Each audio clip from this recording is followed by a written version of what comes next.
Hello everyone, welcome to my new cooking blog. তো আজকে আমি তোমাদের সাথে একটা দারুণ রেসিপি শেয়ার করছি, যেটা বানানো খুবই ইজি।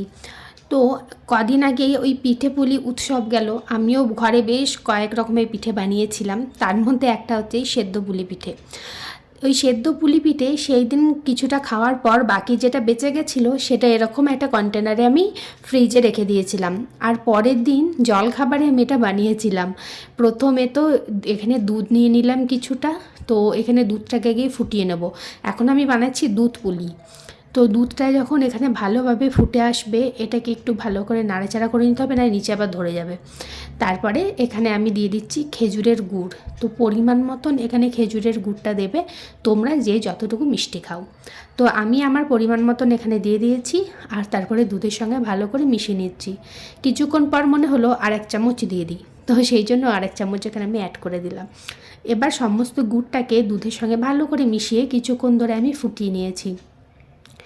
এখন আমি দিয়ে দিচ্ছি ওই সেদ্ধ পুলি পিঠেগুলো দুধের মধ্যে। এবার এটাকেও বেশ কিছুক্ষণ আমি ফুটিয়ে নেব। তাও ধরো 7 থেকে 8 মিনিট এটাকে আমি ফুটিয়ে নিয়েছিলাম। তাহলে কি হবে, একটু গাঢ় গাঢ় ভাব চলে আসবে, আর খেতেও এটা না অসাধারণ লাগবে। আচ্ছা, তোমরা এই ঠান্ডায় কে কী কী পিঠে বানিয়েছো কমেন্ট করে অবশ্যই জানিও কিন্তু। এদিকে দেখো দুধটা কিন্তু অনেকটা গাঢ় হয়ে এসেছে। এবার আমি পুলি পিঠেগুলোকে নামিয়ে নেব, মানে দুধ পুলি পিঠেটাকে এবার নামিয়ে দেব। এরপরে আর একটা প্যান বসিয়ে দিয়েছি, আর তাতে দিয়ে দিলাম অল্প একটু সর্ষের তেল। খুব বেশি দিইনি, অল্প একটু দিয়েছি। এটাকে প্যান ফ্রাই করব, তো সেই জন্য। এরপর এখানে আমি দিয়ে দিচ্ছি গোটা জিরে ফোড়নে, আর দিয়ে দিচ্ছি শুকনো লঙ্কা। এবার জিরে আর শুকনো লঙ্কাটা থেকে যখন হালকা একটু সুন্দর গন্ধ আসবে, তখন আমি এখানে পুলি পিঠেগুলোকে অ্যাড করে নেব। তবে জিরেটা হালকা একটু যেন ভাজা ভাজা হয়ে যায়। এবারে এখানে আমি পুলি পিঠেগুলোকে অ্যাড করে দিচ্ছি, আর তারপরে এই তেলটার সঙ্গে ভালোভাবে এটাকে বেশ কিছুক্ষণ ধরে ভেজে নেব, মানে প্যান ফ্রাই করে নেব। এটাকে বেশি তেলে আমি ভাজি না, এরকম নর্মাল এরকম তেলেই ভাজি।